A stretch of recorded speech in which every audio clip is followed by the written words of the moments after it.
Hello ladies and gents.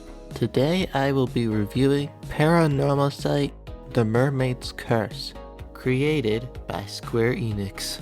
So I've been going through the tutorial, learning how the game works, when suddenly this picture of a mermaid showed up. The Little Mermaid would have been a better movie if Ariel looked like that.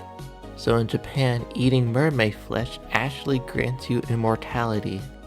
More on that later. They have also served as inspiration for creative and artistic work. I still like this version of the mermaid better. Just look at her, she's perfect. So in the game you'll experience events through the eyes of Yuza, the main protagonist of the story. Here's a close-up image, and here he is again, but even closer. Oh, and his friend Azami, who is, let's just say, looks very suspicious. I mean, just look at him. Surely he's up to no good. So after that weird staring contest, I began the search for the shells and other artifacts. Oh no, I ran out of air. I definitely didn't do it on purpose. So yeah, after playing the game seriously and upgrading my guy, I wanted to see what was in that hole. Surely there would be treasure in that giant hole, right? Wrong! Instead, some scary ghost comes up and gives you shivers down your spine. This thing right here is very scary, and I love it. I also think I found a glitch because I died from losing too much oxygen. I don't know if it was intentional, but if it wasn't, please don't change this. It's kind of... So I went back into the water and started collecting more artifacts. I decided to stop diving so I could talk to my creepy best friend.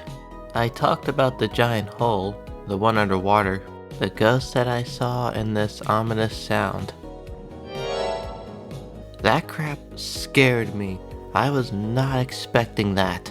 There are also these things called recollections where if I press it, it brings me back to a previous memory, and it works for different characters. So after I was done with the mission, I decided to head to the past rather than the future. In this timeline, Yuza wants to look for a mermaid and needs to find it by tomorrow.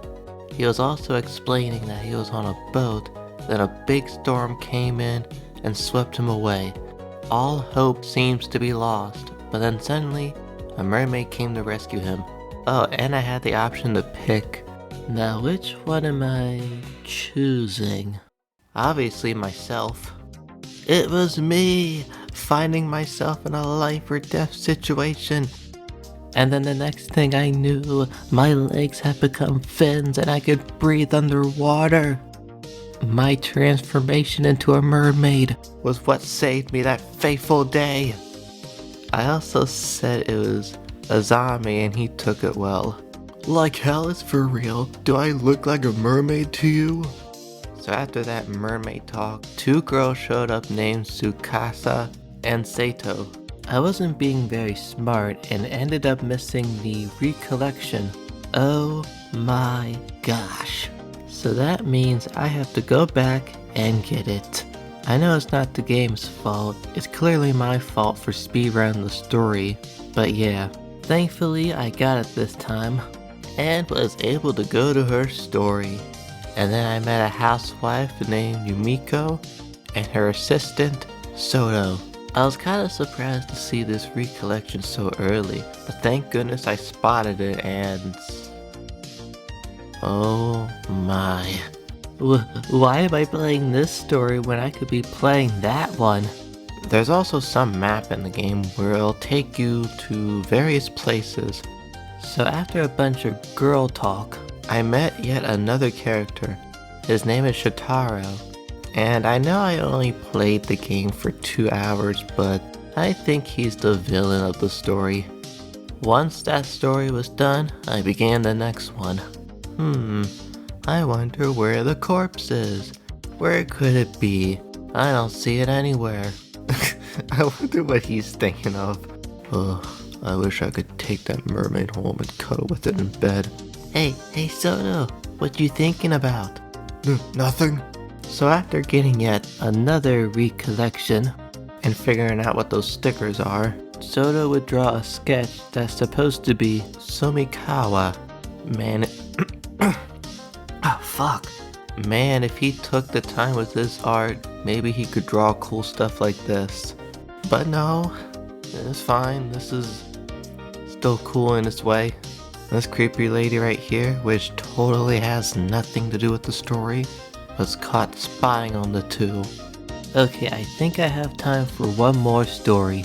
This old man ate human flesh, I think. I'm not entirely sure. And then we move on to Isol City to meet up with the officer. Remember that creepy lady from earlier? Well, it turns out that she's Samokawa, which threw me off guard. At least I think that's her.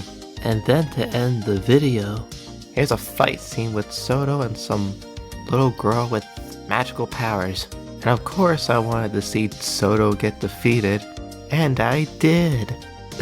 Game over, Soto. You lose. I know I only played for 2 hours, but it's still a fun game. And I gave it an 8.3 out of 10. Thanks for watching, and stay safe out there.